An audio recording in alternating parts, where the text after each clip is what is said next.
목소리 좀 높여주실래요? 키보드 좀. 우리 이승우 집사님 안 계십니다. 누가 좀 올라가셔서 올간 소리 좀 높여주시면 감사하겠습니다.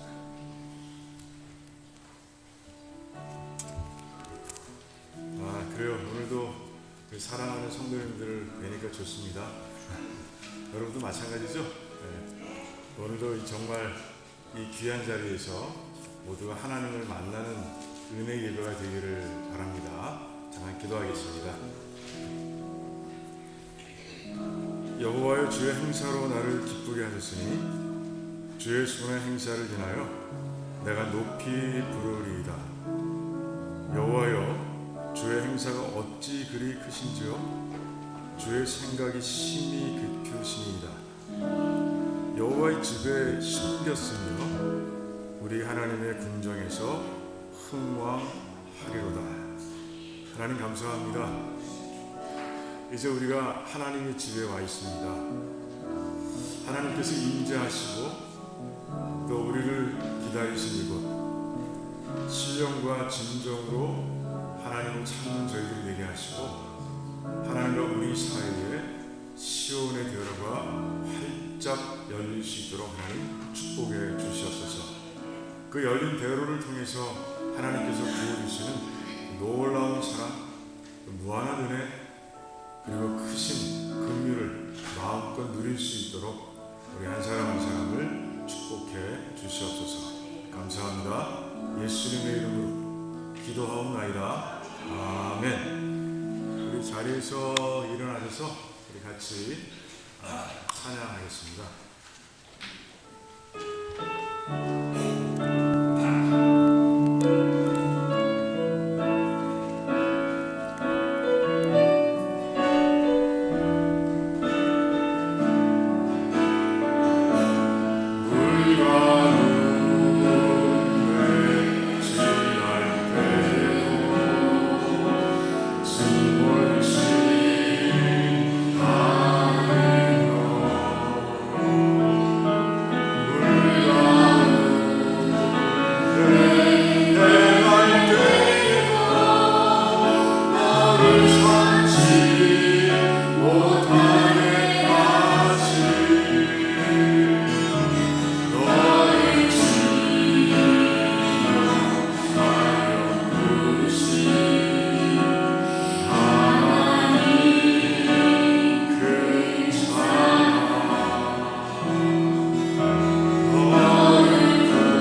위에서 창조하신 분이십니다.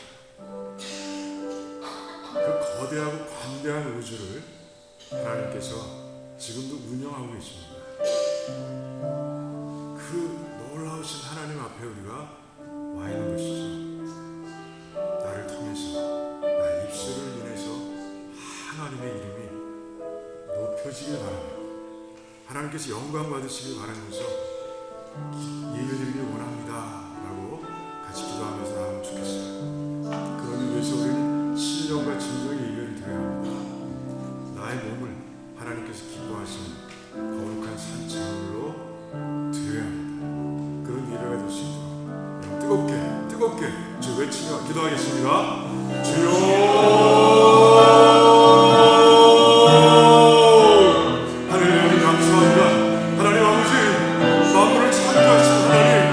나를 창조하신 하나님, 아버지 겸손한 모습으로 이 자리에 섭니다.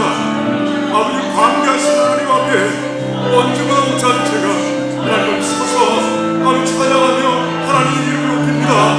하나님 예배를 받아주시기를 원합니다. 예배를 흥하게 해주시기를 원합니다. 신령과 진정의 예배로 나아갑니다. 하나님, 나의 몸을 하나님께서 기뻐하시는 거룩한 산제물로 드리며 나아갑니다. 하나님, 이 예배가 그런 예배가 되게 하시고 주님 찾아오셔서 우리 영혼에 임재하시며 우리 삶 가운데 시온의 눈을 여시며 하나님의 놀라운 축복을 마음껏 누릴 수 있도록 받아들일 수 있도록 하나님 축복해 주시기 원합니다. 한 사람도 그냥 떠나지 않게 하십시오. 하나님께서 가득 하나님의 영으로 채워주시며 하나님의 지혜와 능력으로 채워주시기를 원합니다. 그래서 기도하는 곳마다 이루어지게 하시고 또 아버지 하나님께서 홀로 영광 받으시는 이 자리가 될 수 있도록 하나님 역사해 주시옵소서. 할렐루야, 감사합니다. 주님 홀로 영광 받으시기를 원합니다. 이 예배를 흥하게 주시기를 원합니다. 감사합니다. 오 주여, 감사합니다. 하나님 받아 주시옵소서. 오 할렐루야, 감사합니다. 예수님의 이름으로 기도하옵나이다. 아멘. 그래, 우리 신앙 고백하겠습니다. 주는 그리스도시요 살아계신 하나님의 아들이십니다. 아멘. 우리 옆에 분들과 인사 나누실 때 주님 안에서 사랑합니다 이렇게 인사 나누겠습니다. 주님 안에서 사랑합니다. 주님 안에서 사랑합니다. 네, 그래요. 자리에 앉으시고요. 양기정 집사님 나오셔서 대표 기도해 주시겠습니다.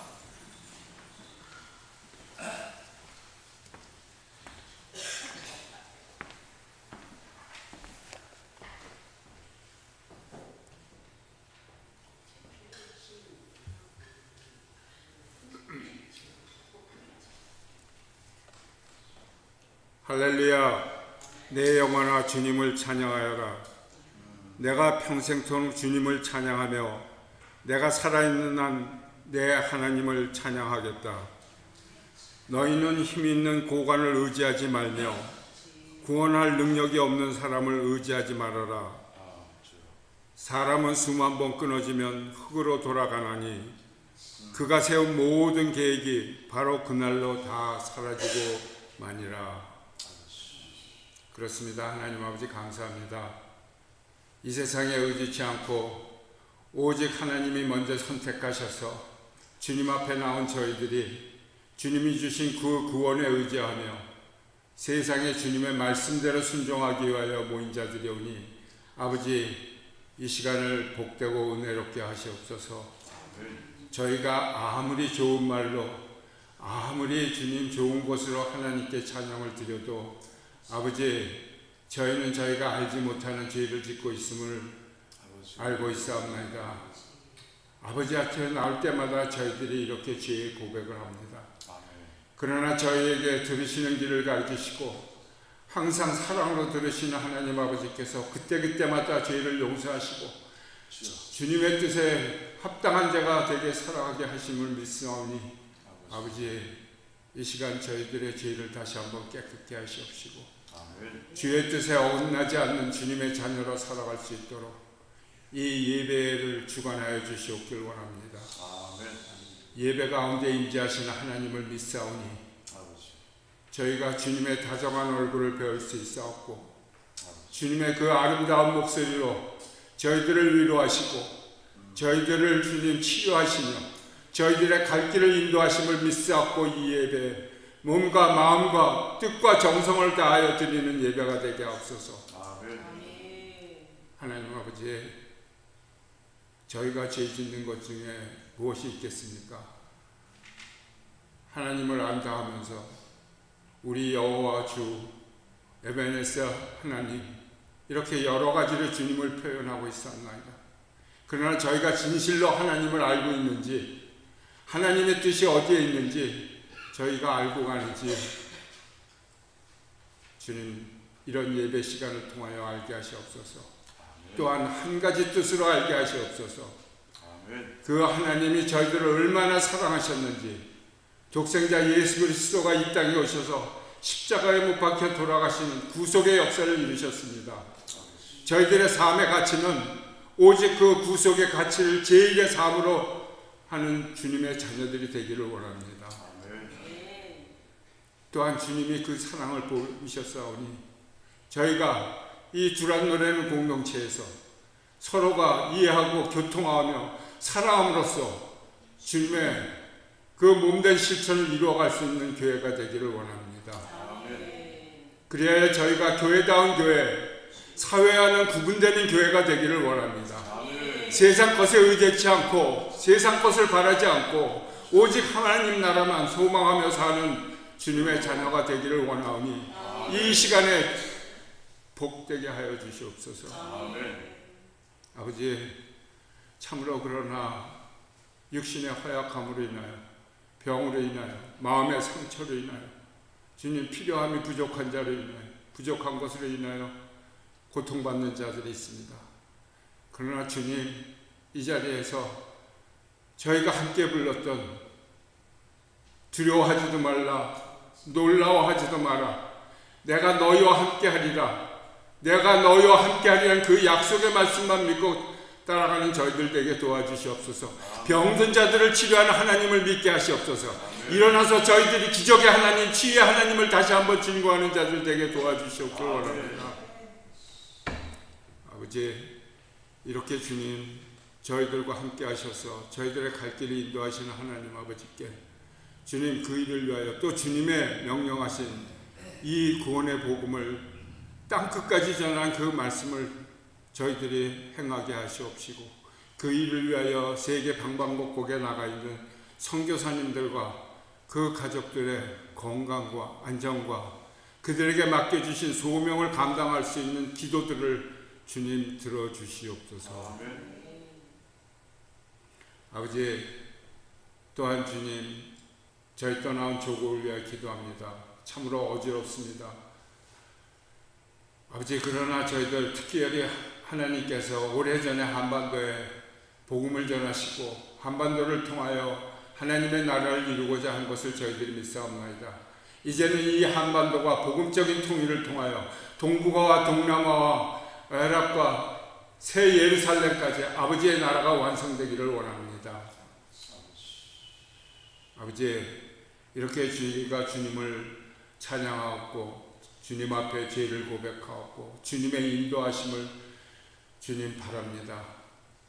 이 모든 것이 말씀 안에 있사옴을 저희가 알고 있사오니 하나님 아는 것, 즉 하나님께서 말씀하신 그 말씀을 듣는 이 시간에 저희들이 집중할 수 있도록 도와주시옵소서. 그리하여 하나님의 자녀로 주님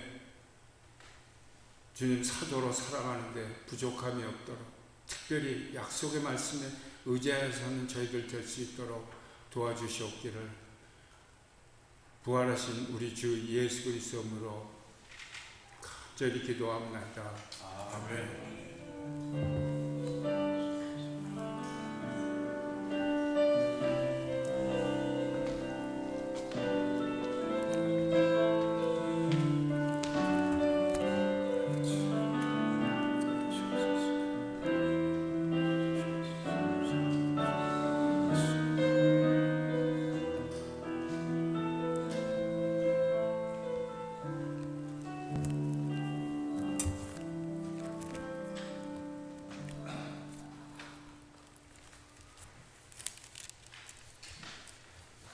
말씀은 로마서에서 봅니다. 사건 속 진리를 이제 그 주제 아래서 말씀들을 보기 원합니다. 로마서 14장 1절에서 15장 7절까지 말씀, 15장 7절까지 말씀 우리 같이 교독하겠습니다. 믿음이 연약한 자를 너희가 받되 그의 의심하는 바를 비판하지 말라. 어떤 사람은 옷을 먹을 만한 믿음이 있고 연약한 자는 지식을 먹느니라. 먹는 자는 먹지 않는 자를 업신 여기지 말고 먹지 못하는 자는 먹는 자를 판단하지 말라. 이는 하나님이 저를 받으셨음이니라.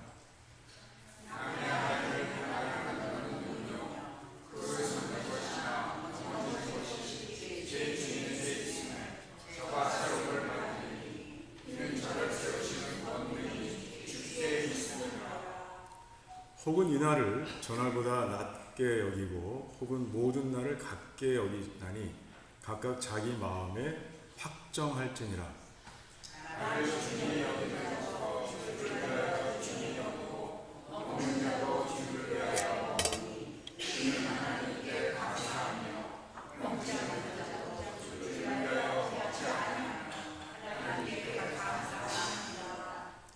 우리 중에 누구든지 자기를 위하여 사는 자가 없고 자기를 위하여 죽는 자도 없도다.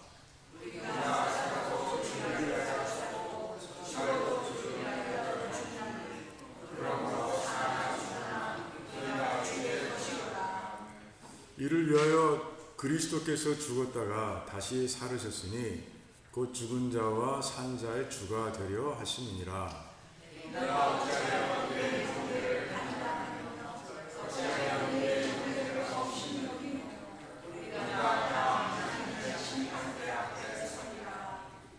기록되었으되 주께서 가라사대 내가 살았노니 모든 무릎이 내게 꿇을 것이요 모든 혀가 하나님께 자백하리라 하였느니라.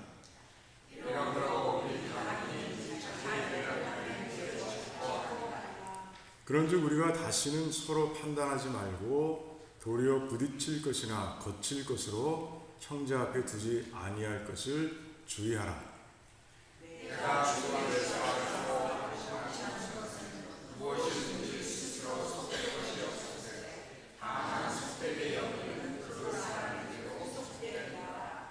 만일 식물을 인하여 내 형제가 근심하게 되면 이는 내가 사랑으로 행치 아니함이라.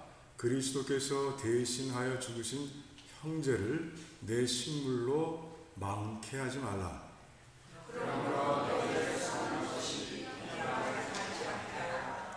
하나님의 나라는 먹는 것과 마시는 것이 아니요 오직 성령 안에서 의와 평강과 희락이라.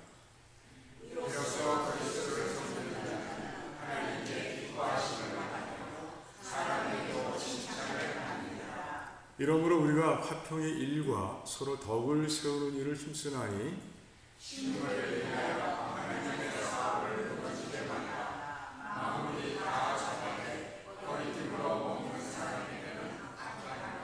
고기도 먹지 아니하고 포도주도 마시지 아니하고 무엇이든지 내 형제로 거리끼게 하는 일을 아니함이 아름다우니라.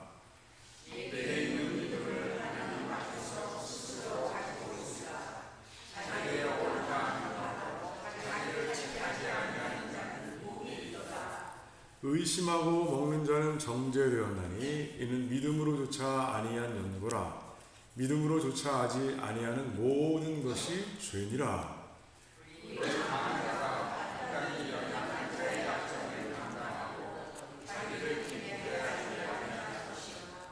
우리 각자는 이웃을 기쁘게 하되 선을 이루고 덕을 세우도록 할지니라.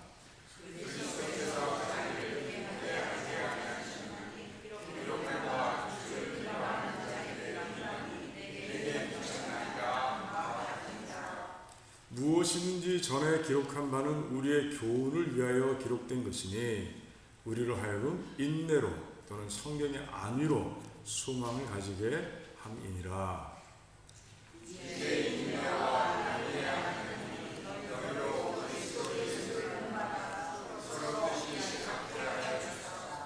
한 마음 우리가 한 입으로 하나님 곧 우리 주 예수 그리스도의 아버지께 영광을 돌리게 하려 하노라. 이러므로 그리스도께서 우리를 받아 하나님께 영광을 돌리심과 같이 너희도 서로 받으라. 아멘. 하나님 감사합니다. 오늘 이 말씀을 통해서 하나님의 마음을 알 수 있도록 도와주시기를 원합니다. 하나님의 뜻을 알았으면 행할 수 있도록 도와주시기를 원합니다. 그래서 우리 교회가 하나님 안에서 하나가 되는 놀라운 역사가 일어날 수 있도록 도와주시옵소서. 말씀을 통해서 우리 한 사람 한 사람이 정말 예배 때마다 조금씩 하나님께서 원하시는 만큼 성장하고 성숙할 수 있도록 도와주시옵소서. 성령 하나님께서 강하게 역사하셔서 듣는 자 전하는 자 다 넘치게 은혜 받을 수 있도록 하나님 축복해 주시옵소서. 감사합니다. 예수님의 이름으로 기도하옵나이다. 아멘. 아멘. 자, 로마서의 구조를 한번 보면 1장부터 8장까지는요 구원의 핵심 진리를 전하고 있어요. 9장부터 11장까지는 이제 그렇다면 하나님께서는 이스라엘 백성들에 대한 그 구약의 시대에 택하신 하나님의 백성에 대한 구원의 계획은 무엇이냐 라는 것을 이제 설명하고 있고, 이제 12장부터는 이제 그리스도인으로서 어떻게 이 땅을 살아야 하는지를 이제 아주 구체적으로 또 프랙티컬하게 이제 기록하고 있는 모습을 우리가 보게 됩니다. 근데 12장 이후에 말씀을 읽으면서 묵상하다 보면 바울이 특별히 어떤 한 주제에 포커스를 맞추고 그리고 그 주제를 굉장히 자세하게 상세하게 다루고 있는 모습을 우리가 보게 됩니다. 그게 바로 오늘 읽었던 그 본문, 그러니까 서로를 받으라 하는 그 주제를 다루고 있는 방식이에요. 다른 12장, 13장 그리고 15장의 일부 내용을 보면 그 안에 여러 가지의 주제들이 같이 들어있습니다. 짤막짤막하게, 물론 아주 정확하지만 짤막짤막하게 그렇게 담겨있는 모습을 봅니다. 그런데 이 서로 받으라 이 주제에 대해서는 이제 바울이 14장 통째로, 그리고 그것도 모자라서 15장의 일부까지를 떼어서 이제 그렇게 길게 자세하게 다루고 있는 모습을 우리가 보게 되는 거예요. 무슨 뜻이에요? 중요하다는 것이죠. 굉장히 중요하다. 이 주제가 굉장히 중요하다. 바울은 지금 강조하고 있는 것이에요. 그 초대교회의 특수한 상황을 우리가 조금 더 깊이 들여다보고 이해한다면 바울이 왜 이 부분을, 이 주제를 강조하고 있는지 우리는 금방 알 수 있어요. 자, 초대교회의 가장 큰 특징은 뭘까요? 그것은 바로 유대인과 이방인들이 한 교회 안에서 함께 교회를 섬기고 있다는 것이에요.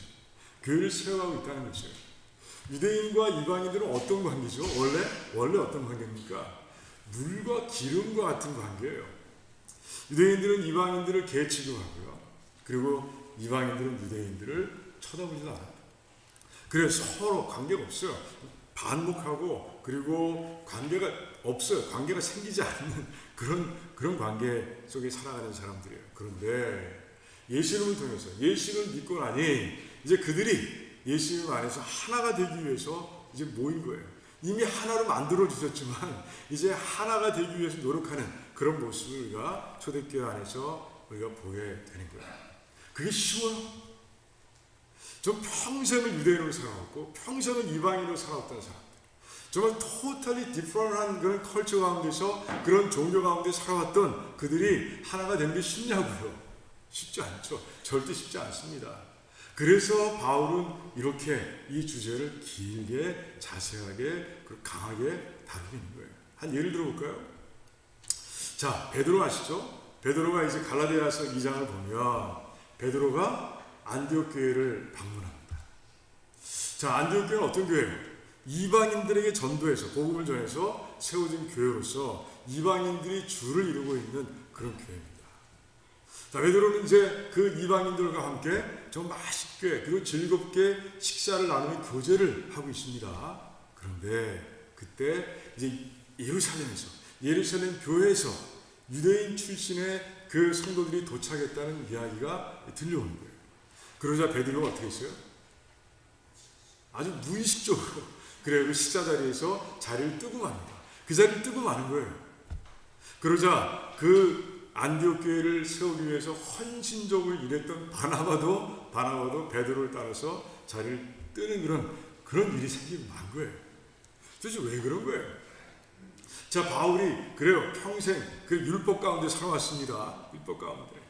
그래요. 율법 가운데 가장 중요한 건 아니지만 중요한 것 중에 하나가 무엇입니까? 그래요.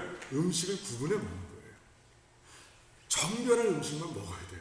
그런데 이방인들이 그런 게 있어요? 없죠. 그런 룰이 없어요. 그러다 보니 그냥 먹는 거예요. 그러니 그 식탁 가운데서 이방인들과 교제하는 것은 유대인들이 막 극혐이라고 그러죠. 그런 교제인 거예요. 하지만 베드로는요, 이제 식사하고 있었는데 그 모습을 들키고 싶지 않은 거예요. 그 유대교 성도들한테 유대인 출신의 성도들에게 그 모습을 들키지 않고자 하는 마음이 있었던 거예요. 자기도 모르게 자리 잡고 있는 거죠.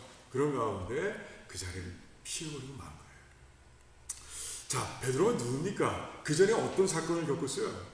그는요, 하나님의 그 뜻에 순종해서 고넬료라는 백부장, 이탈리아 백부장, 그러니까 이방인이죠. 이방인의 집에 가서 복음을 전한 바로 장본인이었어요.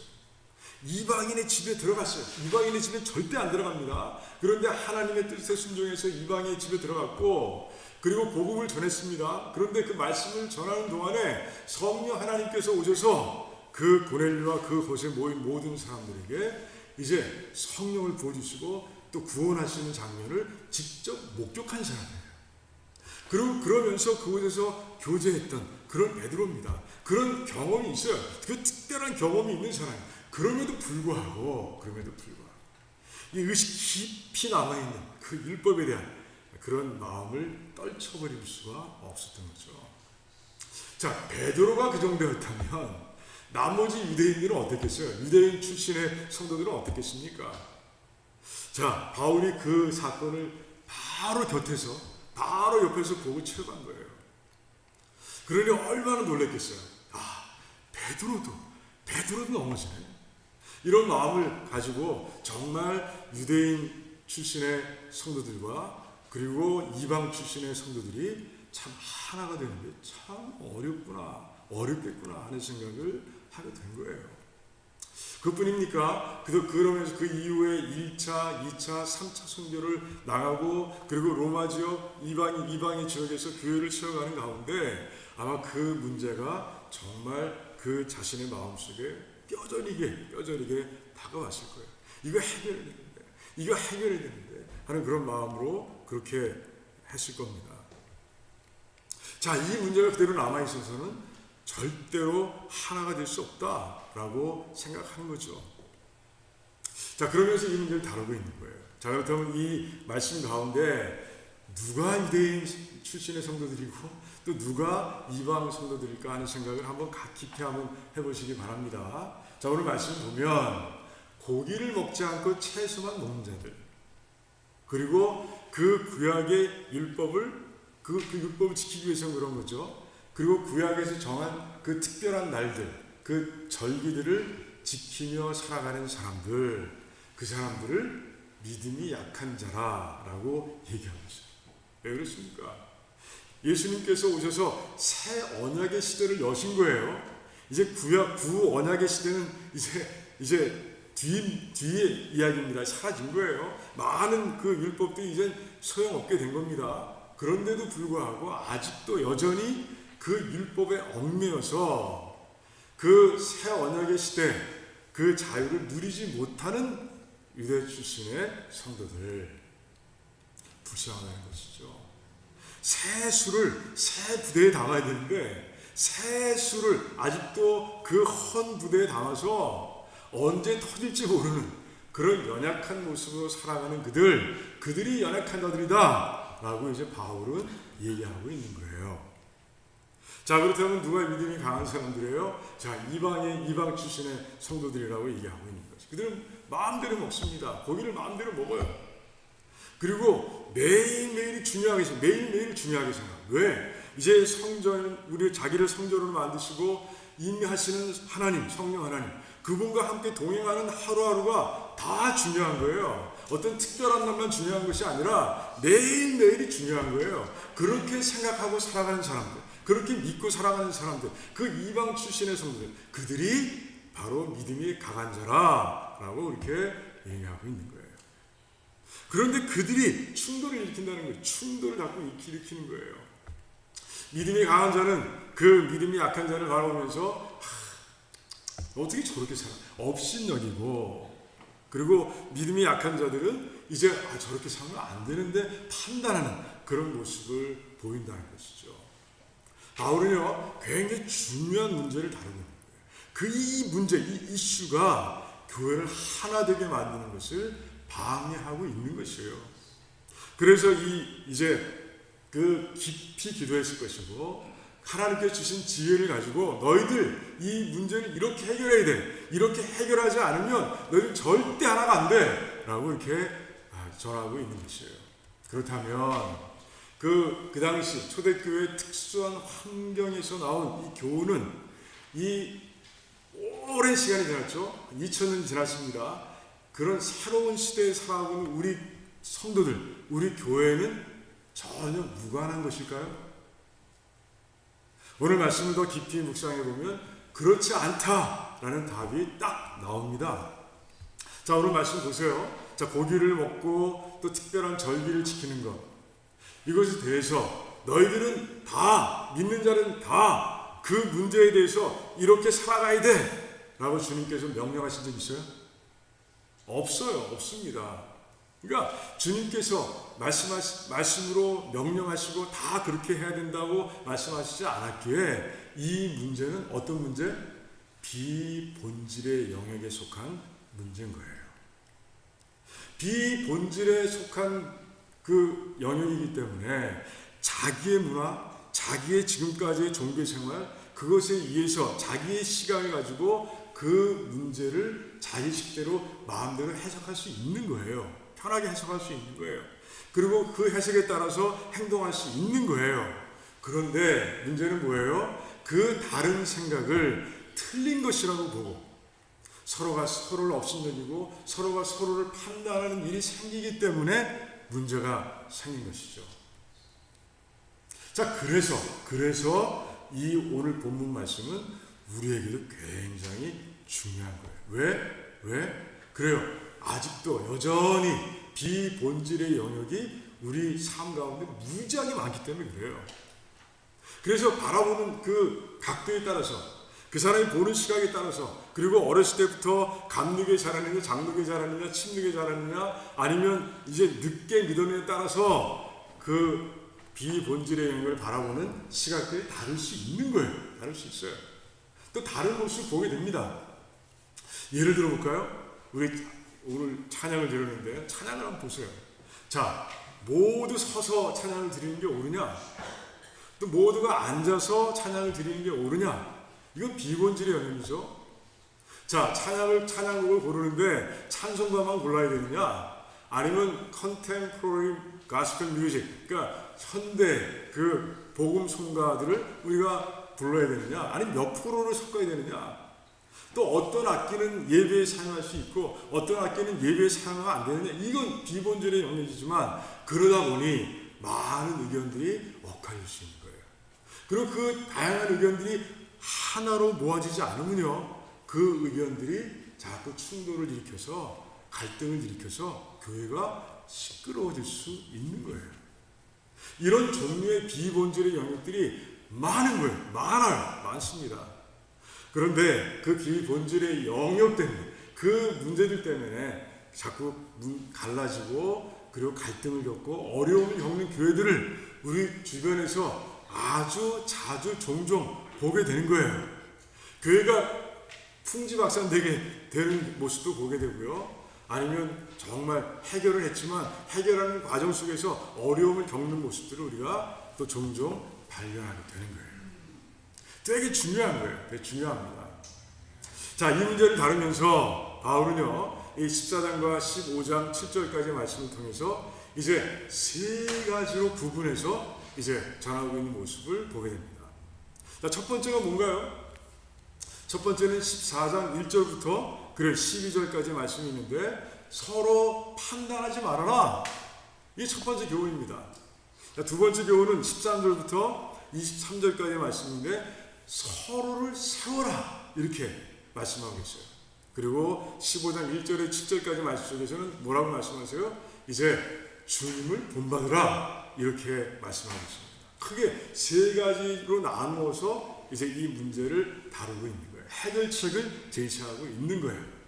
자, 오늘은요, 첫 번째 해결책, 첫 번째 부분, 서로 판단하지 말라. 이 부분을 가지고 우리가 말씀을 이제 나누길 원합니다. 서론이 길었지만 본론이기도 합니다. 그래요. 자, 그렇다면 첫 번째, 이 문제는 어떻게, 이 부분에서는 어떤 교훈을 주고 계시느냐? 어떤 교훈을 주고 계실까요? 몇 가지로 나누면서 이제 말씀하고 있는 모습을 보겠습니다. 그래서는 안 되는, 서로를 판단해서 안 되는 세 가지 중요한 이유를 말씀하고 계세요. 자, 첫 번째 이유는요, 3절에 있습니다. 3절 끝머리를 한번 보세요. 하나님이 저를 받으셨다라는 것이에요. 하나님께서 모든 성도들을 똑같이 받으셨다는 거예요. 자, 하나님께서 그 성도들을, 믿음의 사람들을 하나님의 자녀로 입양하시기 위해서 어떤 일을 하셨는지 여러분 다 아시죠? 그게 바로 십자가 사건 아닙니까? 예수 그리스도 하나밖에 없는 독생자를 십자가에서 죽이시고, 그리고 생명값을 가지고 우리 한 사람 한 사람을 구원하신 거예요. 아멘? 그렇기 때문에 우리 모든 사람들은 똑같이 존귀한 자들이에요. 하나님 보시기에도 존귀하고, 그리고 우리가 서로 바라볼 때도 존귀한 자로 바라봐야 할 그런 존재들인 거예요. 이 사실을 분명히 안다면, 하나님께서 우리를 어떻게 구원하셨고 어떻게 자녀로 입양하셨는지를 우리가 분명히 안다면, 우리는 업신여기고 판단하는 이 행동을 절대 결코 할 수 없다는 것이죠. 이걸 모르기 때문에, 이걸 자꾸 몰라서, 이걸 자꾸 잊어버려서 우리가 자꾸 서로를 판단하게 되는 거죠. 우리 도랑로 식구들은요, 정말 이 사실, 하나님께서 우리를 받아주셨다. 우리 옆에 있는, 또 나를, 우리 모두, 여기 있는 모두를 하나님께서 자녀로, 당신의 자녀로 받아주셨다는 이 사실을 절대로 평생 잊지 마시기 바랍니다. 그리고 그러기 위해서는 우리가 세상 가운데서 우리가 이 만들어온 나의 시선, 세상 것을 가지고 만들어온 내 시선을 다 버릴 수 있어야 돼요. 이제 하나님의 눈으로 바라볼 수 있는 시선이 열려야 합니다. 그럴 때 우리는요, 옆에 있는 우리 모든 형제와 자매들이 아름답고 존귀하게 보이는 거예요. 그 아름답고 존귀한 자들 바라보면서 사랑에 빠질 수밖에 없어요. 아가페의 사랑에 빠질 수밖에 없는 거예요. 우리 도랄로 식구들은 다 그렇게 서로 아가페의 사랑에 빠지게 되길 바랍니다. 그래서 그 사랑으로 묶여서 하나가 되어서 하나님께서 이렇게 세우신 이 아름다운 교회를 건강하게 세워가는 우리 모두가 되시기를 주님의 이름으로 축원합니다. 자, 우리 옆에 분을 바라보면서 연습하겠습니다. 당신은 아름답고 존귀한 분입니다. 하셔야 돼요. 두 사람 이상 하세요. 두 사람 이상 바라보면서. 그런 눈으로 바라보셔야 됩니다. 이건 명령이 아니라, 명령이기도 하지만 이건 당연한 거예요. 너무나 당연한 일이 일어났어요. 이미 일어났습니다. 그런데 우리가 자꾸 잊어버릴 뿐이에요. 자, 두 번째 이유는 뭘까요? 판단해서는 안 되는 이유, 두 번째 이유는 뭘까요? 그거는 4절부터 이제 9절까지의 말씀에 들어 있습니다. 두 번째 이유는요, 하나님께서 모든 성도들을 당신의 방법과 권능으로 세워가신다는 거예요. 우리들은 다 성화의 과정을 겪습니다. 성화를 겪게 돼 있어요. 그건 모든 사람, 모든 성도들에게 공통적으로 일어나는 그런 과정이고요. 우리가 절대 잊어서는 안 되는 것입니다. 본질이죠. 본질의 영역입니다. 그런데 하나님께서 각 사람을 성화의 그 완성본으로 이끌어가는 그 과정들, 그 방법들은 다 다르다는 거예요. 그걸 말씀하고 있는 거예요. 너희들은 왜 나의 종을 판단하느냐? 라고 주님께서 말씀하십니다. 하나님께 말씀하시는 거예요. 왜? 지금 내가 저 사람을, 저 성도를, 저 자녀를 내 방식대로 내가 거룩하게 만들어가고 있다라고 하나님께서 말씀하시는 거예요. 그런데 우리는요, 자꾸 잊어버려요. 그리고 이제 하나님께 이렇게 막 대드는 거예요. 하나님, 왜 저 친구는 저 모양입니까? 아직도 저 모양입니까? 이렇게 얘기하는 거예요. 하나님께 대해서, 하나님 향해서. 왜 하나님 저 친구는 저 정도밖에 안 되게 그렇게 하셨습니까? 이렇게 만드는 거예요. 하나님께서 계획을 가지고 한 사람 한 사람에 대한 계획이 다른데도 불구하고 한 사람 한 사람 하나님의 자녀를 세우시는 그 방법이 다 다른데도 불구하고 이제 우리는 그렇게 하나님께 얘기할 때가 있는 것이에요. 그렇게 불평하고 그렇게 얘기할 때가 있는 거예요. 우리가 판단한다는 것은 바로 그런 얘기예요. 하나님의 계획을 무시하고 있는 거예요. 그 성도를 세워가고 있는 하나님의 방식을 아주 뭐라고 그럴까요? 믿지 않는 거예요. 멸시하는 겁니다. 무시하는 거예요. 그런 행사라는 것이죠. 하나님 지금도 각자 하나님께서 하나님의 방식으로 모든 성도들을 세워가고 계신 거예요. 하나님은요, 우리보다 더 잘하세요. 어떻게 해야 이들을 성화의 과정 속에서 정말 거룩하게 만들어갈까? 하나님이 제일 잘하세요. 그래서 어떤 성도들은 그래요, 큰 어려운 가운데서 성화의 과정을 겪는 사람도 있고요. 어떤 성도들은 그래도 그냥 평안한 가운데서 성화의 과정을 겪어가는 사람도 있어요. 어떤 사람들의 성화의 속도는 빠를 수도 있고요. 어떤 성도의 그 성화의 과정은 늦을 수도 있어요. 그런데 하나님 계획 안에 있는 것이에요. 우리가 판단할 게 아니라는 것이죠. 하나님께서 이 사실을 아주 분명하게 말씀하고 계신 거예요. 내가 세운다. 내가 내 방식대로 세운다. 내 권능으로 세운다. 그러니 터치하지 말라라고 하나님께서 말씀하고 계신 거예요. 우리 요한복음 10장을 보면 예수님께서 당신을 목자라고 말씀하세요. 그리고 믿음으로 이제 구원받은 백성들을 양이라 이렇게 말씀하고 있습니다. 그런데 3절을 보니까 예수님께서 그 양의 이름을 일일이 불러내서 인도하신다라고 돼 있어요. 이 말씀이 굉장히 은혜가 되는 거예요. 자, 양은 우리 성도들을 얘기하죠. 그 이름은 뭡니까? 그 이름을 갖고 있는 그 양의 모든 것이 담겨 있는 게 이름이에요. 자, 그러니까 예수님께서 이름을 아신다는 것은 그 이름만 아는 게 아니에요. 그 이름이 포함하고 있는 모든 걸 다 아시는 거예요. 속속들이 아시는 거예요. 그래서 그 이름들을 일일이 불러서 집단으로 불러서 인도해 가시는 게 아니라 집단으로 불러서 집단을 한꺼번에 이렇게 인도해 가시는 것이 아니라 일일이 불러내서 그래서 인도해 가신다는 거예요. 놀랍지 않습니까? 주님께는 지금 그렇게 인도하고 계신 거예요.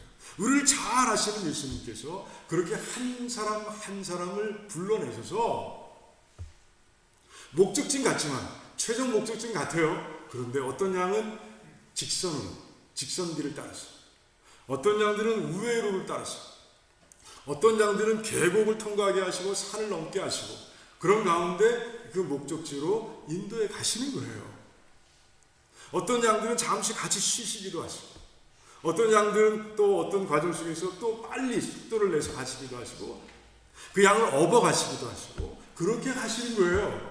우리를 아시기 때문에 각자에 해당되는 성화의 과정이 다 다를 수밖에 없다는 걸 주님은 아시는 거예요. 그래서 그렇게 인도해 가고 계신 거예요. 그런데 그렇게 세워져 가고 있는데 그 사람이 그 정도밖에 안 된다고 우리가 판단해 보세요. 그럼 누구를 판단하는 거예요? 하나님의 인도하심을 판단하는 거예요. 그렇게 되는 거예요. 우리 도라노의 식구들은 이 사실을 분명히 아시기 바랍니다. 그리고 이제 그 하나님께서 인도해 가시는 그 신비한 과정을 우리가 그냥 지켜보면서 할렐루야 감사합니다. 그렇게 하시는군요. 이렇게 하셨군요. 이렇게 찬양하며 하나님을 바라볼 수 있는 모두가 되시기를 주님의 이름으로 축원합니다. 그런데 이 말씀 가운데서 이 같은 내용을 다루고 있는 곳에서 한 가지 중요한 게 있다고 말씀하세요. 각자의 양들에게 말씀하시는 거예요. 그 양들에게 뭐라고 말씀하세요? 너의 주인이 누구신지를 분명히 알라라고 말씀하세요. 주님께서 각 양들을 각 그 특성에 맞게 이제 인도해 가시는데 양들이 가지고 있어야 할 그런 확실한 그런 믿음이 있어야 한다는 것이죠. 그 믿음의 내용이 뭐라고요? 내 주인이 누군가라는 것이에요. 예수님께서는 요한복음 10장에서 그런 말씀하세요. 내 양들은 내 음성을 듣는다. 내가 저희들을 안다. 그리고 나의 양들은 나를 따른다라고 말씀하십니다. 그러니까 주님이 목자이신 줄 알고 주님이 예수님께서 주인이시라는 것을 알고 따라가는 자들이 주님의 양이라는 것이에요. 그러니 가장 중요한 것, 성화의 과정 내가 감당해야 할 것이 무엇입니까? 그것은 나의 주인이 누구신가를 분명히 아는 것이에요. 그걸 지금 말씀하고 있는 거예요. 그래서 우리 도라노 식구들은요, 그래요. 이제 각자가 달라요. 하나님께서 인도해 가시는 방식이 다릅니다. 하지만 우리가 분명하게 우리 마음속에 지켜야 할 것이 하나 있습니다. 그것은 바로 하나님께서 나의 주인이시라는 것을 분명하게 믿고 고백하는 것입니다. 그런 고백이 여러분들의 삶 가운데 항상 있길 바랍니다. 그래서 하나님께서 가자 하실 때 정말 순종하고 따라 나서는 그런 모두가 되시기를 바랍니다. 그래서 우리가 각자의 길을 통해서 이제 그 천국에 다다를 텐데 그 가는 과정 속에서 주인을 따라가는 과정 속에서 다윗과 같이 하나님은 나의 목자시라 내게 부족함이 없습니다 라고 찬양할 수 있는 모두가 되시기를 주님의 이름으로 축원합니다. 세 번째 이유는 뭐예요? 이제 10절부터 12절까지의 말씀 속에 들어있습니다. 그래서 바로 마지막 때에 심판대에 너희들이 서게 될 것이다 라는 것이에요. 그 심판대에서 심판을 받을 때 하나님께서 적용하시는 룰이 뭡니까? 하나님께 적용하시는 룰이 뭐예요? 상대평가예요? 절대평가예요? 그것은 바로 절대평가죠. 절대평가입니다. 우리가 서로를 비교하면서 너는 쟤보다 낫구나 이렇게 하시지 않아요. 쟤는 너보다 낫네 이렇게 말씀하시지 않는 거예요. 한 사람씩 심판대에 올라서 주님과 함께 1대1로 자신의 죄, 자신의 행한 것을 고백하면서 이제 심판을 받게 되는 것이에요. 절대적이라는 것이죠.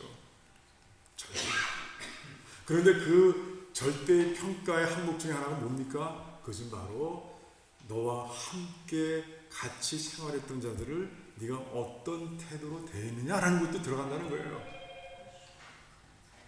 그러니 기억하라는 것이에요. 그 업신여기고 판단했던 그 모든 것들이 주님께서 너를 평가하는 심판대에서 평가하는 기준이 될 것이다 라고 아주 분명히 말씀하고 계신 거예요. 또 한 가지 뭐예요? 절대 평가이기 때문에 네 자신에게 포커스를 맞추고 살아가라는 것이죠.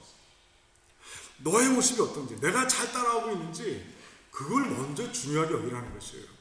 내가 주님을 정말 잘 따라가고 있는지. 내가 주인으로 모시고 정말 잘 따라가고 있는지, 나는 다른 사람들을 평가하지 않고 있는지 한번 잘 살펴보라는 것이죠. 그래요. 그리고 나의 포커스 맞아. 이거 설명할 필요 있습니까? 없죠. 그래요. 우리는 그래서 현재 묶여있는 시선이 아니라 이제 장차 있을 그 놀라운 사건에 우리가 시선을 맞추고 살아가야 한다는 것이죠. 그 마지막 때를 생각하는, 그 심판 때 내가 서서 내가 형제들을 어떻게 대했는지를 주님께서 평가하신다는 것, 그 평가가 내 그 심판대 이후의 삶을 결정한다는 것, 그걸 잘 기억한다면 우리는요, 우리 주변에 있는 사람들을 다른 눈으로 보게 되는 것이에요. 우리 세 가지를 배웠는데, 이 세 가지, 우리가 판단해서는 안 되는 이 세 가지 이유, 여러분들 마음속에 새겨두시기 바랍니다. 그리고 행동하시기 바랍니다. 그렇게 살아야 돼요. 그렇게 살지 않으면 어느새 나는 평가하는 자리로 가 있는 거예요. 업신여기고 그리고 판단하는 자리로 가 있을 수밖에 없는 거예요. 우리 두란의 식구들은요, 오늘 말씀을 이제 다음 주, 어쩌면 다다음 주까지 말씀을 전하게 될 텐데, 이 말씀들 하나하나 기억하고 가슴에 새기고 살아가는 가운데 정말 그냥 옆에 있는 형제 자매들과 아가페의 사랑에 빠져서, 그래서 교회가 하나가 되고, 그래서 하나님의 그 뜻이라면 한 마음으로 이뤄가는 그런 모두가 되기를, 그런 교회가 되기를 주님의 이름으로 축원합니다. 제가 기도하겠습니다. 이제 기도하는 동안에 성찬식 준비를 해주면 좋겠는데요, 우리 같이 묵상으로 기도하면 좋겠어요. 오늘 말씀 세 가지, 우리가 판단해서는 안 되는 이유 세 가지 꼭 기억하고,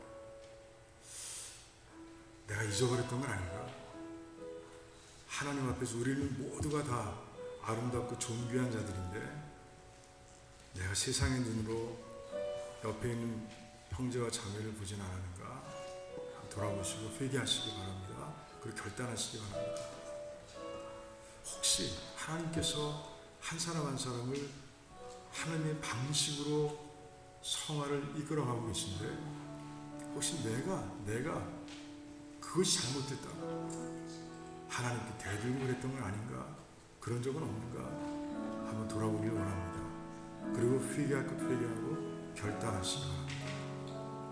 마지막 때를 바라보면서 그 심판대에 서 있을 나를 상상해 보면서, 내가 이 문제로 주님 앞에서 질책받을 일은 없는가?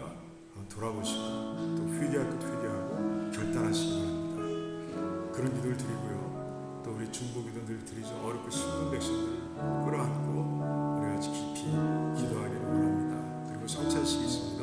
이 성찬식에 정말 주님께서 이루신 수직의 화평과 수평의 화평, 하나님과의 화평, 또 우리 사이의 화평을 내가 잘 이루어가고 있는 걸 돌아보면서, 이 성찬식을 통해서 내가 주님을 만나길 바라면서 깊이 묵상하고 한 1, 2분 정도 먼저 기도하겠습니다.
예수님께서 십자가에서 행하신 일, 이루신 일 다시 한번 기억하는 시간입니다. 주님께서 은혜를 주신 그 놀라운 구원의 소문들을 내가 잘 간직하고 잘 누리고 있는지, 전하고 있는지 살펴보는 시간이기도 합니다. 주님의 살을 상징하는 떡과 주님의 피를 상징하는 포도주를 대하면서 이제 주님을 만나는 시간 되도록 도와주시옵소서. 하나님 감사합니다. 감사합니다. 예수님의 이름으로 기도하옵나이다. 아멘.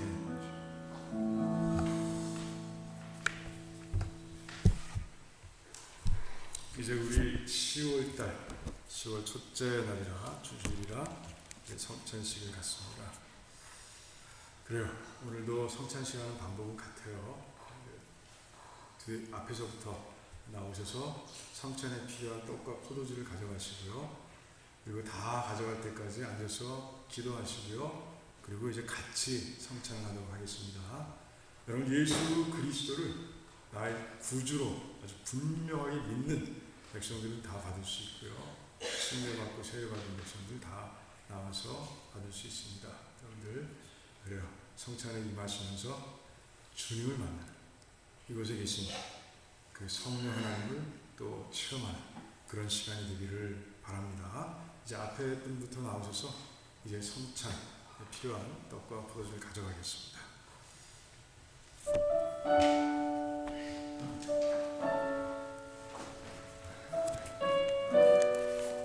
예수께서 이르시되 나는 생명의 떡이니 내게 오는 자는 결코 줄이지 아니할 터이요 나를 믿는 자는 영원히 목마르지 아니하리라. 그러나 내가 너희에게 이르기를 너희는 나를 보고도 믿지 아니하는도다 하였느니라. 아버지께서 내게 주시는 자는 다 내게로 올 것이요 내게 오는 자는 내가 결코 내쫓지 아니하리라.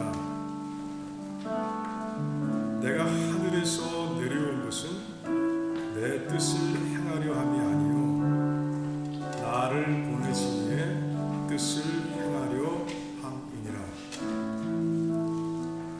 나를 보내신 이의 뜻은 내게 주신 자 중에 내가 하나도 잃어버리지 아니하고 마지막 날에 다시 살리는 이것이니라.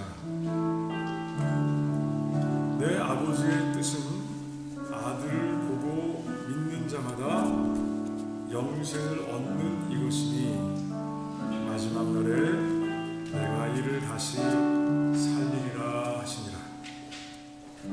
진실로 진실로 너에게 이르노니 믿는 자는 영생을 가져나니 내가 곧 생명의 떡이니라.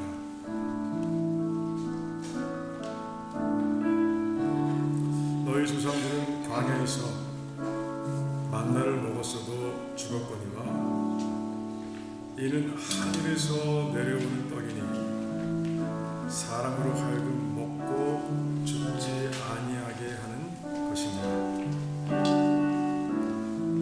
나는 하늘에서 내려온 살아있는 떡이니 사람이 이 떡을 먹으면 영생하리라. 내가 줄 떡은 곧 세상의 생명을 위한 내 살이니라 하시니라. 예수께서 이르시되 내가 진실로 진실로 너희에게 이르노니 인자의 살을 먹지 아니하고 인자의 피를 마시지 아니하면 너희 속에 생명이 없느니라.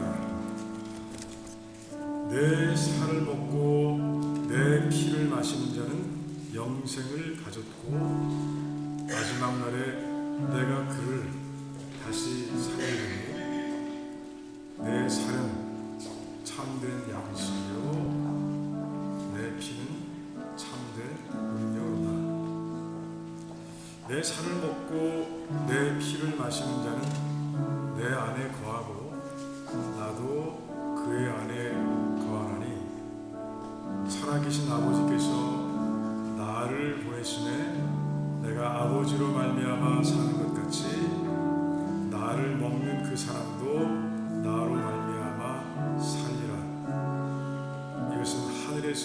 기름 떡이니 조상들이 먹고도 죽은 그것과 같지 아니하여 이 떡을 먹는 자는 영원히 살리라.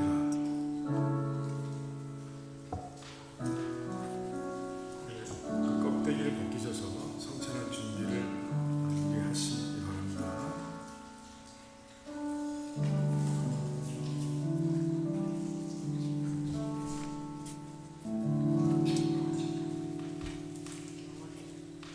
주님께서 잡히시던 밤 주님께서는 제자들과 함께 마지막 유월절 만찬을 나누셨습니다. 주님께서는 떡을 가지고 축사하시고 떼시며 말씀하셨습니다. 이것은 너희를 위하는 내 몸이니 이것을 행하여 나를 기념하라. 주님께서 십자가에서 이루신 구원을 생각하면서 주님의 몸을 상징하는 이 떡을 먹도록 하겠습니다.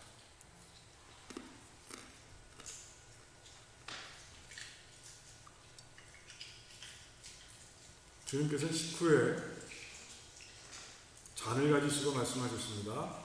이 잔은 내 피로 세운 새 언약이니 이것을 행하여 마실 때마다 나를 기념하라. 주님께서 십자가에서 이루신 새 언약을 기억하면서 주님의 피를 상징하는 포도주를 마시겠습니다.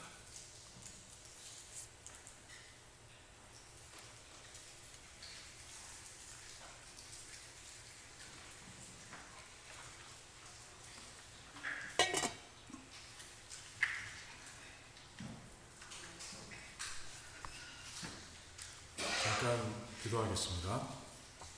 하나님, 십자가를 생각할 때마다 그 십자가의 사랑을 생각할 때마다 마음이 아프기도 하고 또 기쁘기도 합니다. 새로운 생명을 주신 주님을 생각할 때마다 기쁩니다. 하지만 또 죄를 지으며 살아가는 우리의 삶을 또 돌아보면 마음이 아픕니다. 이제 주님 만날 때까지 이 과정을 겪어갈 텐데 우리 한 사람 한 사람이 주님의 인도하심을 순종하며 따라가고 그런 가운데 하나님께서 뜻하신 대로 하나님께서 원하시는 대로 거룩함을 이루어가는 우리 모두가 될 수 있도록 하나님 축복해 주시기를 원합니다. 주님은 이 십자가를 통해서 이 희생을 통해서 하나님과 우리 사이에 시온의 대로를 여셨고 또 우리 같이 믿는 형제와 자매들 사이에 하나님께서 길을 열어주셨습니다. 하나님 그 길이 막히지 않도록 하나님 축복해 주시고 그 길이 막히지 않도록 노력하고 기도하고 사랑하는 저희들이 될 수 있도록 하나님 도와주시옵소서. 하나님 감사합니다. 하나님께서 이루실 줄을 믿습니다. 예수님의 이름으로 기도하옵나이다. 아멘. 우리 이제 찬송가 519장, 새 찬송가 461장 하시면서 준비하신 예물을 하나님께 드리겠습니다.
어려운 시대를 살아가고 있습니다. 하지만 하나님께서 우리를 축복하셔서 항상 일용할 양식을 채워주셔서 너무 감사합니다. 하나님 아버지, 하나님 주신 것 가운데서 이제 믿음으로 드려야 할 예물을 드리는 가운데 있사오니 하나님, 이 예물에 담긴 우리 교회 식구들의 정성과 중심을 보시고 한 사람 한 사람을 마음껏 축복해 주시기를 원합니다. 그래서 아버지, 이 땅을 살아가는 동안에 시냇가의 신비로운 나무처럼 영혼이 잘된 것 같이 범사가 형통하게 하시고 또한 강건한 삶을 살아갈 수 있도록 하나님 축복해 주시옵소서. 아버지, 이 예물이 사용될 때도 하나님 축복하셔서 하나님 오병이어의 기적이 항상 일어나게 하시고, 그리고 이 예물을 통해 하나님의 뜻을 이루어가면서 기뻐하며 감사하며 찬양하는 그런 모두가 될 수 있도록 하나님 축복해 주시기를 원합니다. 그래서 이 예물을 통해서 우리 교회가 든든하게 세워져 갈 수 있도록 도와주시옵소서. 하나님, 드리지 못한 손길이 있습니까? 하나님께서 그 사정을 너무나 잘 아시오니 하나님께서 더 큰 은혜를 부어주셔서 하나님 꼭 이 자리에 동참할 수 있도록 하나님 그들을 축복해 주시옵소서. 감사합니다. 예수님의 이름으로 기도하옵나이다. 아멘. 아멘. 그래, 우리 교회 소식 알려드리겠습니다.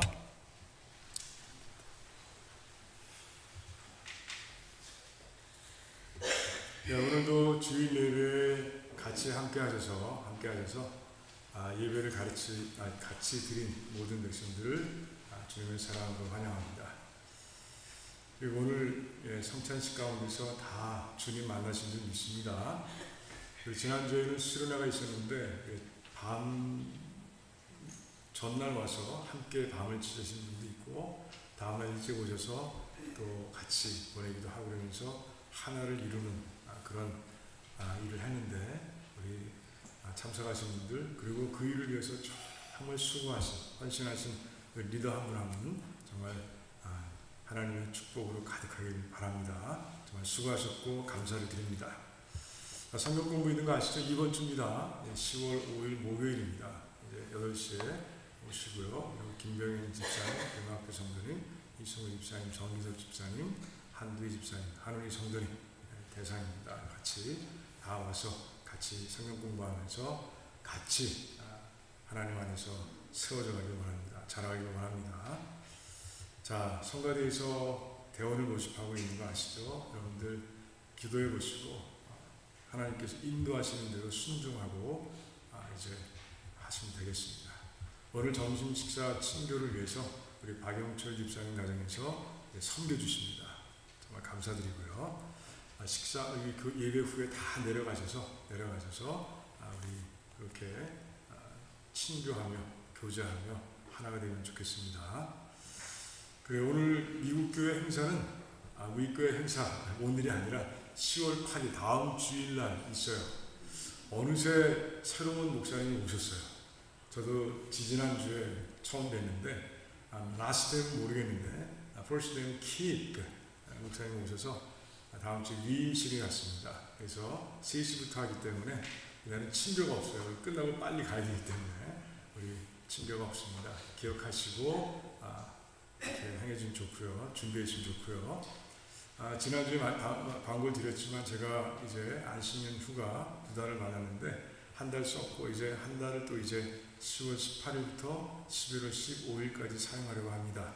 여러분 기도해 주시고요. 그래요. 10월 생일 맞으신 분들 한 분 한 분 축하하고요. 그리고 제가 시간이 되면 카드 보내드리겠습니다.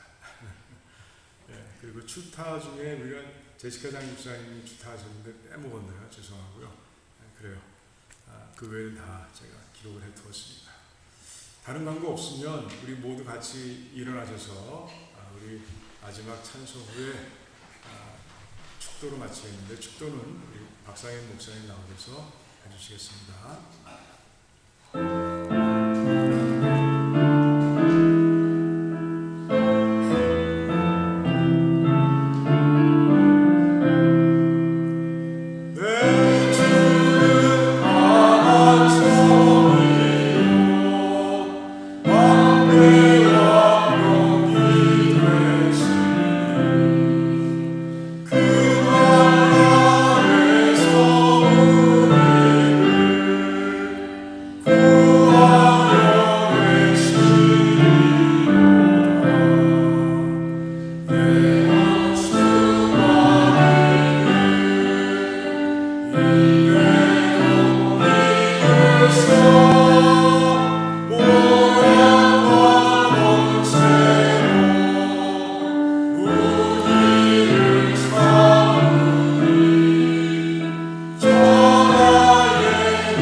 지금은 우리 주 예수 그리스도의 은혜와 하나님의 십자가의 사랑과 성령의 교통하심으로 은혜 받은 생명의 말씀 가슴에 안고 살고자 다짐하는 성도님들 머리에, 그래서 우리 주도 집중한 불우한 노침내교회가 하나로 뭉쳐지는 놀라운 부흥의 역사, 은혜의 역사, 축복의 역사가 일어나기를 진심으로 바라고 원합니다. 아멘. 오늘 사정에 의해서 참석하지 못한 경호님들, 그들의 가정의 은혜와 충만하시기를 진심으로 바라오며, 언제나 우리들이 그리스도 안에서 하나가 되는 놀라운 부흥의 역사, 은혜의 역사, 축복의 역사가 일어나도록 도와주시옵소서. 예수님의 이름으로 축복하며 기도합나이다. 아멘.